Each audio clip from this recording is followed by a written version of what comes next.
Hello everybody, this is Terry Jeanette with Be Creative, and today's video is the first of a series that I'm going to be starting called, make sure I get this right, Fitness Friday. So no, this isn't going to be me exercising and all that stuff. It's actually me trying to get healthy. I just had my annual physical and I got all my results back, and most everything looked good except for one thing that I'm a little concerned about, and that's what I'm really going to be talking about today. And I'll probably be doing Fitness Friday maybe once a month. It's not going to be every week, or it may be as I get more information. Anyway, so I went for my physical the other day, and I was due for a colonoscopy. Joy on that one. I had to have a DEXA scan, which is your bone density, mammogram, and of course blood work and all that other stuff.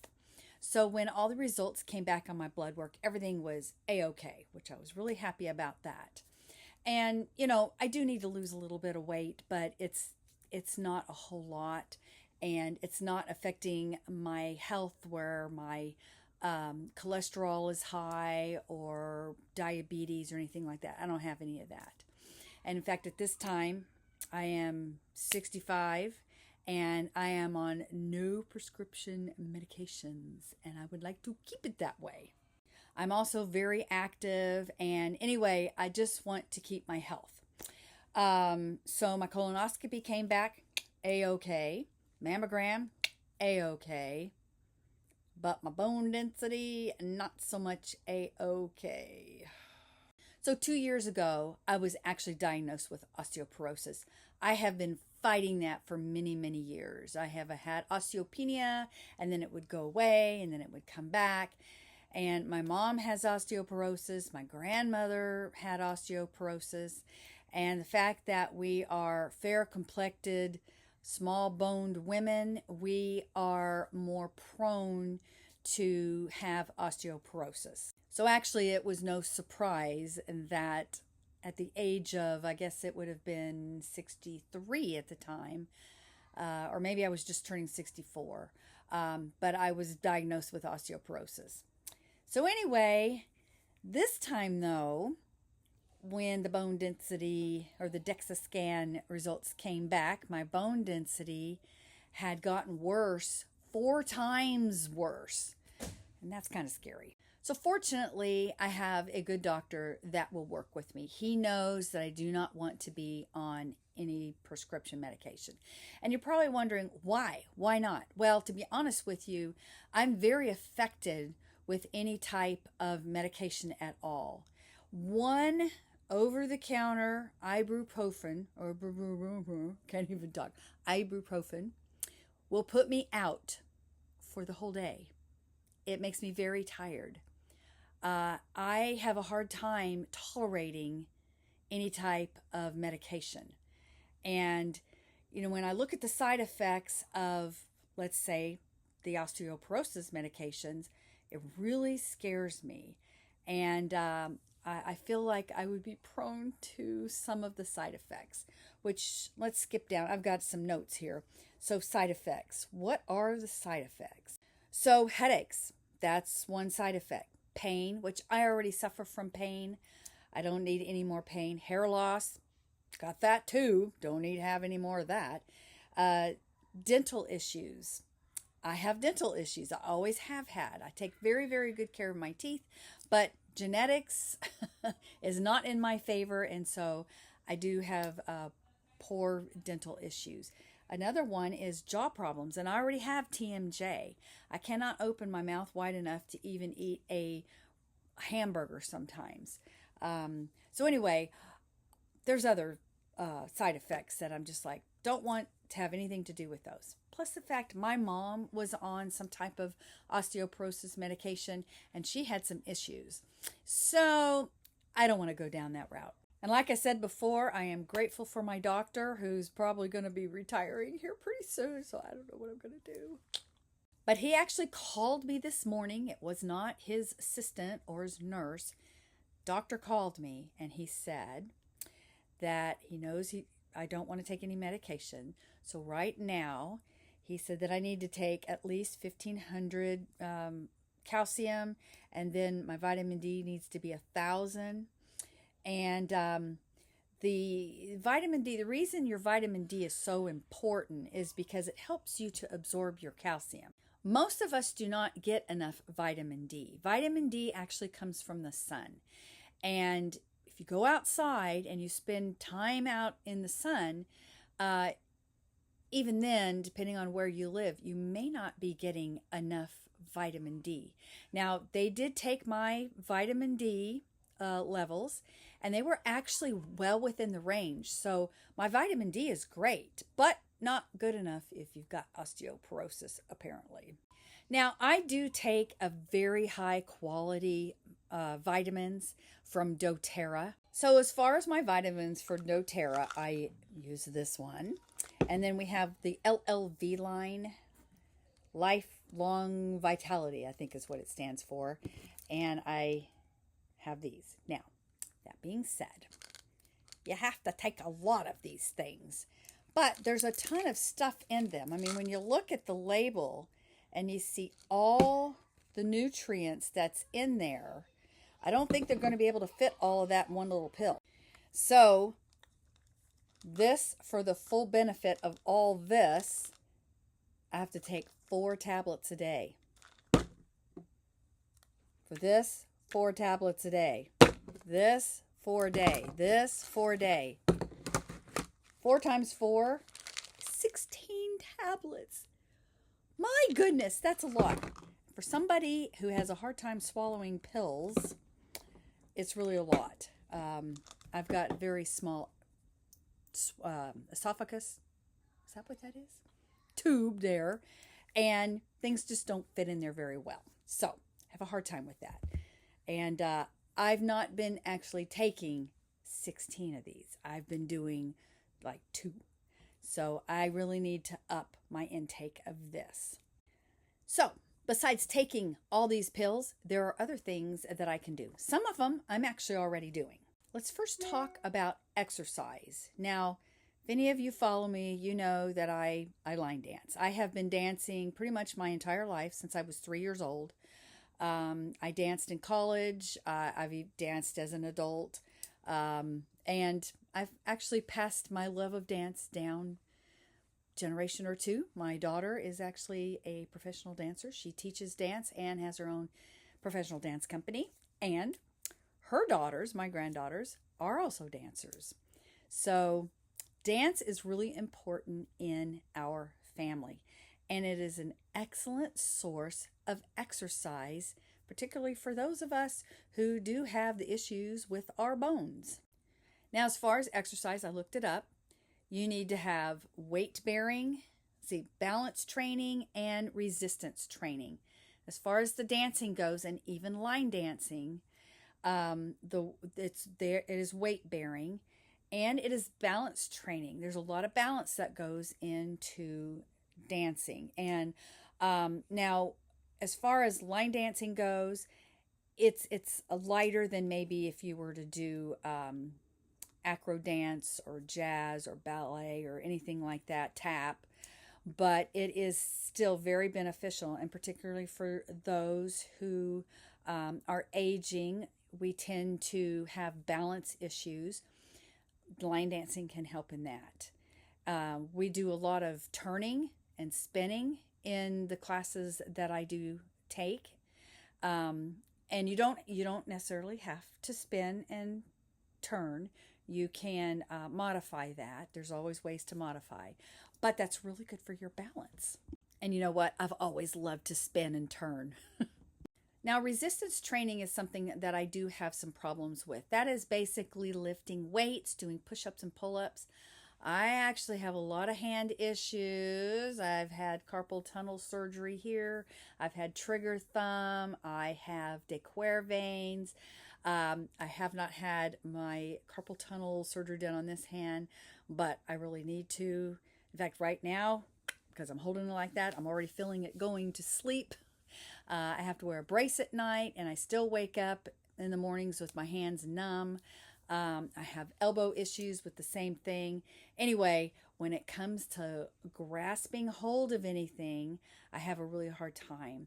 And I've tried yoga, but this kills my wrists. Let me ask you this. If y'all know of any resistance exercise that I can do that does not cause me to have to use my wrists, let me know. I know my daughter, she teaches yoga, and that's one thing that she says is hard to really find something that is not going to hurt your wrists. You know, a lot of you probably don't have this issue, but this right here and putting my full weight on there, it hurts really bad, and it irritates my carpal tunnel. So, help!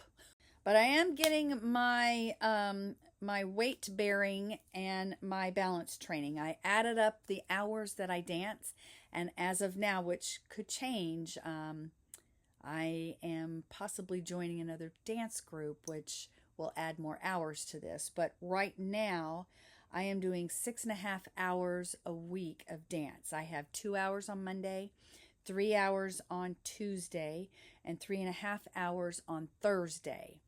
Wednesday, Friday, Saturday, Sunday, I just chase grandkids around. Would that be considered weight bearing? Maybe. Or maybe I should just walk. That's a really good weight bearing exercise too, is walking. All right, now we're going to talk about diet. Yep, the food. This is probably the most difficult part for me. Every morning I have an egg, 1 piece of bacon. Sometimes I have toast, but usually I don't. And I do have a little bit of orange juice. Now I noticed it talked about orange juice fortified with vitamin D.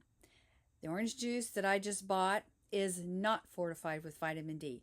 So I need to make a note of that the next time I have to buy orange juice. I need to make sure it is fortified with vitamin D. Eggs are an excellent source for those that have bone density issues. The yellow part of the egg is the most important. And eggs are not bad for you. They're not going to cause your cholesterol to skyrocket like they said many, many years ago. Now, I mean, if you ate a dozen eggs a day, yeah, that's probably going to be bad. But all things in moderation. And 1 egg a day is not going to be bad. In fact, I could probably eat 2 eggs every morning and it would still be good. Now, the bacon, that's a whole different story. That is very processed and it is very bad for you. So I probably need to get rid of the bacon. Maybe I should double up on the eggs and have no bacon. That's going to be hard. But anyway, I can do it. So what else? Oh, cheese. I love cheese. That is good for you. Yogurt. That's another thing I like. I should incorporate that in my diet. I used to eat quite a bit of yogurt, but having some yogurt, maybe just plain yogurt or vanilla yogurt, and put some fruit in there and some healthy granola that I make, that would be an excellent snack. Well, not necessarily a snack. I could have that for breakfast. I could even have that for lunch along with a salad, which we'll talk about that in a little bit. Milk. I hate milk, and it does not like me at all. That's one of the things that a lot of doctors tell you. You should drink milk. Okay, couple of issues. Like I said before, milk makes me sick. I may have some type of a lactose intolerant, although I can eat cheese and it doesn't bother me. So I don't know. The other thing is milk is very fattening. And to drink a glass of milk every day, well, I would have another issue called I need to lose a lot of weight. And right now I need to lose probably 10 to 15 pounds. I don't want to go over that amount that I need to lose. All right, what else? So I mentioned salads. Dark green leafy vegetables are an excellent source. And you know, when I'm talking about all this for osteoporosis, actually it's good for anybody, even if you do not have any health issues. A good diet is good for your health. Anyway, the dark leafy green vegetables, I need to probably be eating more salads. And you know what? Summer's coming up, and I find it a lot easier to eat a good salad in the summer when it's warmer For some reason, when it's cold, and I know it doesn't get that cold here in Louisiana, but for me it does. I get cold very easily. In fact, I'm embarrassed to say the other day we had our thermostat, well, our air conditioner broke, but it said it was 78 degrees in our house, and I was actually cold. My family thinks I'm crazy, but had a sweater on at 78 degrees. Seemed a lot colder than that. When I go out and it's 78 degrees outside, I'm not wearing a sweater. So anyway, more fresh greens. And another thing is things that are high in potassium. I just learned this today. Foods that are high in potassium are good for you, especially if you have osteoporosis, because it helps to conserve your calcium. Very interesting.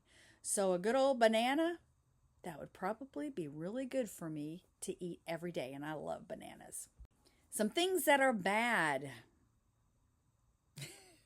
Alcohol, caffeine, and smoking. Of course, those are bad for you regardless if you've got osteoporosis or if you're healthy. But those three things really can affect our bone health in a very negative way. Fortunately, I don't do any of those things. I don't smoke and I don't drink alcohol ever. And as far as caffeine goes, I don't drink coffee or tea. In fact, I haven't had a Coca-Cola, a Coke, or any type of fizzy drink for quite some time. I'm strictly a water drinker.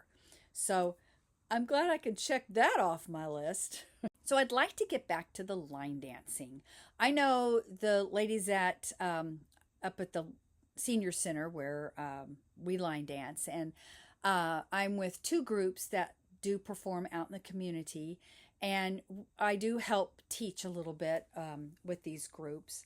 And so we've talked about this a lot, how line dancing is not only good for your physical health, but it's good for your mental health too, because you've got to remember all these dances.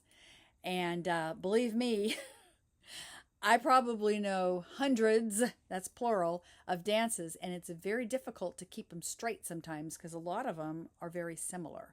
So that's a good way to exercise your brain. But anyway, I did look up, is line dancing good for osteoporosis? And it says, yes, line dancing can be a beneficial form of exercise for people with osteoporosis.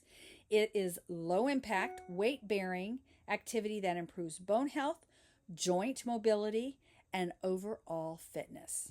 It goes on to say that line dancing involves standing and moving, which puts gentle stress on bones, encouraging them to be stronger.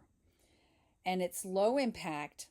So, unlike running, which is high impact, dancing is gentle on your joints and is suitable for people with joint issues or osteoporosis. And the combination of weight-bearing and muscle-strengthening movements in line dancing can help improve bone density and reduce the risk of fractures. Now, that being said, like if you have osteopenia, which is pre-osteoporosis, you can improve that. You can get rid of osteopenia.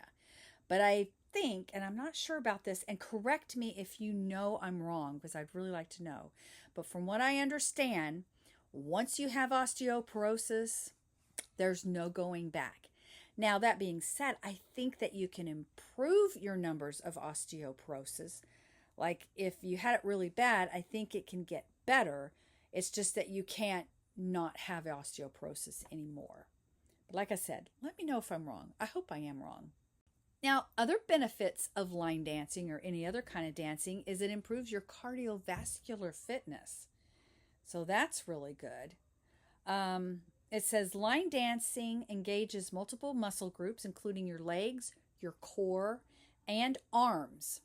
The variety of steps and movements ensures a comprehensive workout that tones and strengthens your muscles.